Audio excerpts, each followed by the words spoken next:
Bom dia, terceirão. Vamos fazer a aula 7 de Geografia. Tá? Fiz um mapa horroroso aqui na Ásia e vou tentar explicar cada tópico importante da Ásia, tá bom? Vamos começar pelo Oriente Médio.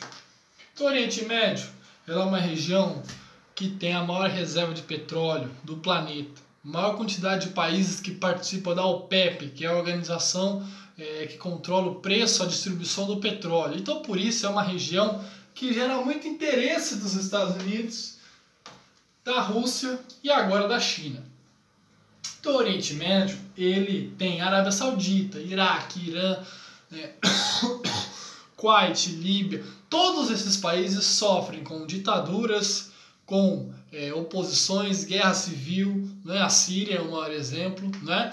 Então nós temos aí a influência geopolítica em busca do ouro negro, que é o petróleo atualmente, né? O petróleo é o produto mais caro e buscado pelos países, né? E o Oriente Médio tem isso de sobra. Então, tirando a Arábia Saudita, que tem uma certa estabilidade política e é muito bancada pelos Estados Unidos, todos os outros países vivem em conflitos, né? Entre os islâmicos que moram lá, os fundamentalistas, né? Você tem os jihadistas, você tem o Estado Islâmico, você tem o Talibã, você tem vários grupos terroristas nessa região, e os interesses americanos e russos ali tentando interferir de maneira para cooptar esse petróleo, pegar esse petróleo para o seu país, tá?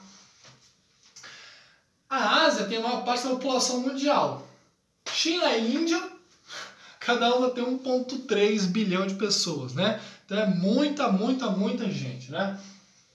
A Índia, que é um mundaréu de gente, e o Paquistão foram divididos depois de 1950, né? As duas eram colônias britânicas e foram divididas. A Índia tem uma sociedade de castas, né? De classes sociais, castas baseadas na religião. Quanto mais dinheiro ou status você tem, mais próximo de Deus, né? Quanto menor esse status, mais distante de Deus. É como se a pirâmide social estivesse relacionado às partes ou corpo do deus hindu, né? Cada pessoa nasce naquela classe e morre naquela classe. É uma sociedade estamental, não tem mudança de classe, não tem um Silvio Santos que era pobre e ficou rico. Não, quem nasce morre ali na mesma classe social, tem uma estabilidade. A sociedade de castas ela foi extinguida em 1967, mais ou menos. Porém, ainda existe ali na cultura, né? Por exemplo, uma pessoa de uma classe vai casar com outra, a família é toda contra, gera aqueles conflitos, aqueles problemas, bem coisa de novela lá do Caminho das Índias. Então, a Índia e o Paquistão, gigantescos, né, em população, e a religião hindu, né? Temos a Rússia. A Rússia ela é extremamente... ela é uma das grandes potências do século XX, né? E protagonizou a Guerra Fria. Hoje em dia ainda tem um arsenal nuclear imenso e por isso ninguém mexe com a Rússia, né?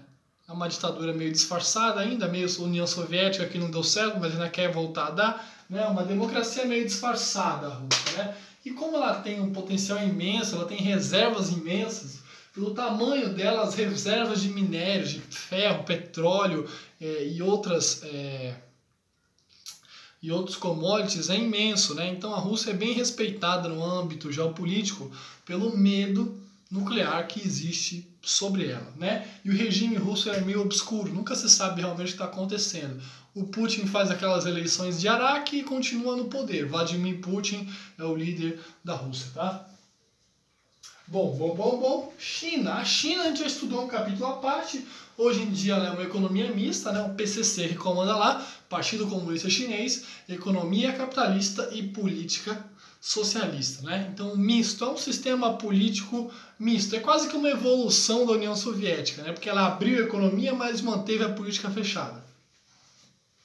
O Japão, que intriga todos nós, né? Porque é pequeno, minúsculo e há um potencial imenso em tecnologia, em inovação. A cultura japonesa chama muita atenção das pessoas aqui no Brasil, né? O Japão foi destruído pela bomba de Hiroshima e Nagasaki na Segunda Guerra Mundial e reconstruído pelos Estados Unidos para ter um aliado, porque a China e a Rússia são muito grandes e muito fortes na Ásia, né? A influência dos dois na Ásia é muito forte. Então era importante os Estados Unidos ter um aliado aqui na Ásia, e é o Japão, o grande aliado americano. Então o Japão se reconstruiu aos custos do Plano Colombo, que é um plano americano para a reconstrução da Ásia. E para terminar aqui, não tem mais.